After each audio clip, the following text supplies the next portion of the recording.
बिहार का जवनिया गांव जो बाढ़ की चपेट में आने के कारण अपना अस्तित्व खो चुका है।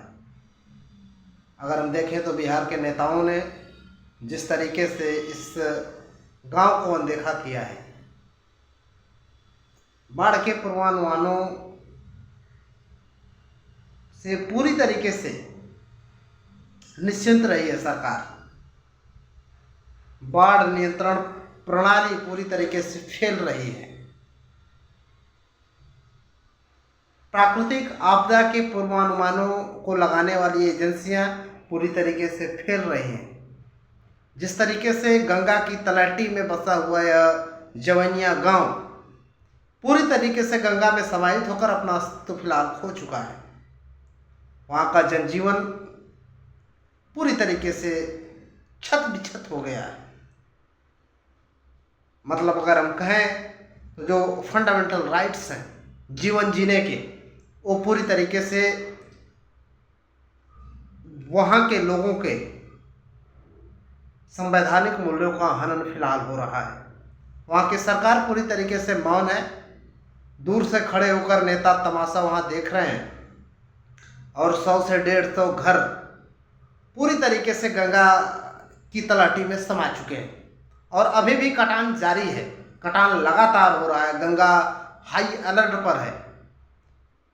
और खासकर अगर हम बात करें तो भारत के पूर्वी क्षेत्रों में जिस तरीके से बाढ़ हर साल तबाही मचाती है, वो चाहे बिहार हो चाहे उत्तर प्रदेश के कुछ इलाके हों जहाँ पर कटान होता है, हर साल होता है।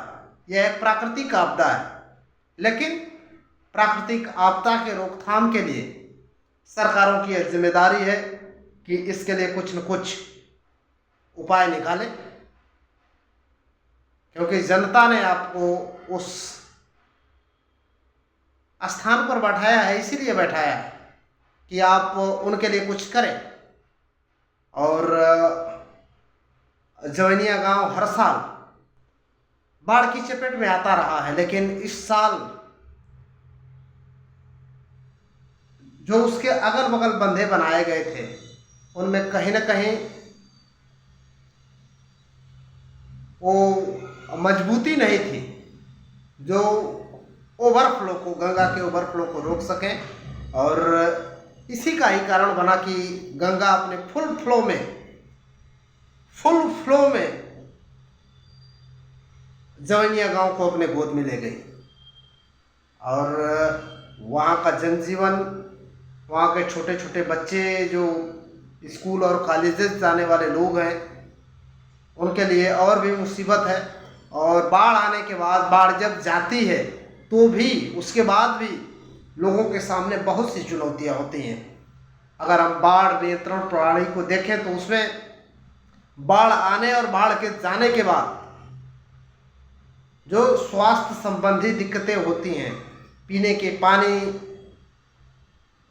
और वहाँ के सराउंडिंग्स में जो उसका वायुमंडल होता है, वहाँ की हवाएं पूरी तरीके से जो है कि प्रभावित रहती हैं, क्योंकि अलग अलग तरीके की मिट्टियाँ बहाकर गंगा लाती है अपने साथ। उसके साथ में प्रदूषण भी आता है बहकर, वो चारों तरफ फैला हुआ होता है। तो कहीं ना कहीं उसके कारण जनजीवन बाढ़ जाने के बाद भी प्रभावित रहता है। हमारे सरकार से कुछ सवालात भी हैं इस मुद्दे पर कि क्या आप लगातार जब से आप सत्ता में हैं, जब से देश आज़ाद हुआ है, क्या तब से आप अभी तक बाढ़ रोकथाम के लिए आप कुछ कर नहीं पाए हैं? कि आपके देश के लोग जो गंगा के तलहटियों में बसे हैं, वो इस बाढ़ से एक बड़ा भूभाग है जो प्रभावित होता है। और जवनिया गांव के आसपास ऐसा बताया जा रहा है कि गंगा के बहने की डायरेक्शन भी चेंज हो गई है। और जब गंगा के बहने की डायरेक्शन चेंज होगी, पानी का डायरेक्शन चेंज होगा, तो कटान का भी डायरेक्शन चेंज होगा। तो कुछ यही सब कारण रहे हैं, जो टेक्निकल रीजंस रहे हैं जवनिया गांव के गंगा में डूब जाने का, कि कहीं न कहीं आला अधिकारियों का ध्यान इस रेड अलर्ट पर बह रही गंगा के ऊपर नहीं था और इसके कारण कम से कम 10,000 की संख्या में जनजीवन वहाँ पर प्रभावित हुआ है और एक बड़ा भूभाग में कटान हुआ है। खेत से लेकर खेत खलिहान घर तक गंगा में समाहित हो गए हैं और गंगा की तलहटी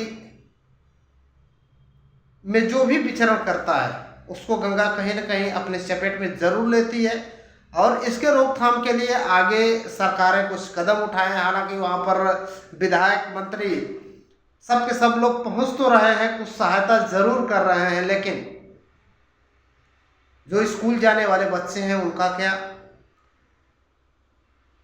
जो अपनी जिंदगी के अंतिम स्टेज में जो लोग बुढ़ापे में जा चुके हैं उनका क्या, अगर स्वास्थ्य संबंधी कुछ दिक्कतें होती हैं उनका क्या। और अभी भी बहुत सारे वीडियोस ऐसे वायरल हो रहे हैं कि लोग खाने और पाने के लिए अभी भी इधर उधर भटक रहे हैं। तो सरकार से हमारा यही निवेदन है कि कहीं न कहीं आपको इस पर ध्यान आकर्षित करना चाहिए और उनके कम से कम जब तक उनके भवन पुनर्निर्माण का कार्य न शुरू हो जाए तब तक उनको एक अस्थायी ठिकाना दिया जाए और भोजन पानी और शिक्षा स्वास्थ्य संबंधी व्यवस्थाओं पर ध्यान केंद्रित किया जाए। तो बहुत बहुत धन्यवाद। आज का यह हमारा विश्लेषण रहा और बाढ़ रोकथाम के क्षेत्र में मैंने जो कार्य किया उसके संदर्भ में भी मैं किसी दिन आपको लिखित करूंगा, इसके बारे में बताऊंगा।